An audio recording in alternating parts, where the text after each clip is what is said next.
In this video we will do a setup check and inspection of your newly built Airbit 2 drone. So first I will just assume that you have the correct code for the transmitter and for the receiver. Make sure you have downloaded the Airbit 2 code for drone, and you can use the universal remote for your transmitter. And make sure that you have a microbit version 2 on your drone. You can see these gold teeth here indicating that this is a microbit version 2. On your transmitter this can be a microbit version 1 or version 2, it doesn't matter. First I will connect my transmitter. And now you will see the channel, so this was number 7. And now you see the pitch and the roll movement, and I got my throttle here on the left. When I connect my battery, I should first see the radio channel, and then I will describe what other things we will see on the screen. So there's channel 7, battery, and then the GMC is a checkup.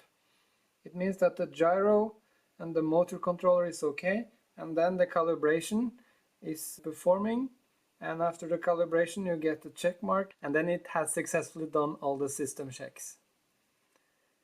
So what are the most common mistakes? First of all, these nuts on top here needs to be tightened. You can use the little tool that came with the drone. If these screws are not tightened, there will not be any communication between the microbit and the control board. Next, you want to verify that you have a green light down here, which means that you have some battery. Right now my battery is just half full, but normally you want to charge your battery full. Then verify that you have a connection between your transmitter and your receiver. If you roll your remote controller, you will see that the dot in the middle is moving accordingly. If you do a pitch, the dot is moving also like on your remote. Now, we have some hidden features on the drone that we can use now to verify and do a setup check. So if I press button B, first we will see our battery level. This is a bar graph and it shows how much battery we have. Now we have a little over half of battery. I can even start the propellers, and you will notice that the battery actually goes down a little bit, and this is due to the voltage drop, and when I stop the motors it goes back to where it was. You can even fly now and see what's going to happen with this battery level while you're flying, and you can learn something about how battery voltage works and how batteries works during flight. Next we have the throttle. This is our throttle level. Now we can actually check and verify that our throttle is changing with our buttons. So if I do the shake to stop, you see that now the throttle is 30. I shake, it goes down to 0. Means that the throttle has been successfully transmitted from my remote controller to the drone. You can also use this while flying. If you feel that your drone feels very heavy and it cannot take off, and you can just lift like slightly off the ground, you can go to this mode and fly while you have this screen on, and you can see how much throttle you have. And normally you should be able to fly with a throttle of around 70 to 80. If you have to go all the way to 100 and you still cannot lift off, you have to see, like, maybe you need to charge your battery. Maybe you should remove the propeller protection or look at how the propellers are mounted. Next, we have a motor test.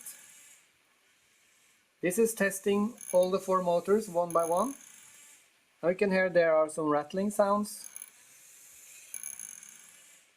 These sounds usually go away by themselves when we fly because the throttle is pushing them upwards, but it can also be a nice idea to go back first with button A and B, and then I push them a little bit up, just a little bit, and I listen. I spin the propeller and listen. and now there is and now I can try again, so I press a few times and make sure the noise has gone.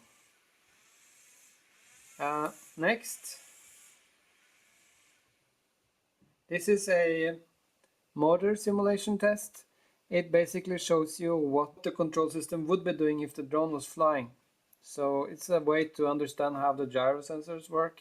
If I tilt the drone a little bit back, you will see those two LEDs goes on. Now it means that it would give more power to those two motors. If I do the other way, now it would give more power to these two motors to compensate the drone to get back to a level. And this has also to do with the transmitter. I want the drone to go to the left. I roll my remote to the left. Those two LEDs become brighter. Now the drone wants to lift more in this direction. Next we have the battery millivolts. Now it says 3.796 millivolts. This is our current battery status. When the battery is full, we have about 4,200 millivolts or 4.2 volts. When we start flying, we will see a voltage drop. While the time goes, this is the minutes in flight, the battery level goes down gradually, and then after about 7 to 9 minutes, we get a quick decline in the voltage level, and now the battery will become empty very soon, and this is where the drone will activate its own emergency landing system, and it will decrease the throttle to make sure that the drone goes down and lands before the battery is completely empty. And you don't want to empty the battery under 3 volts, because then you can damage the battery. So when the battery is around 3.3 volts, some emergency landing features will be activated.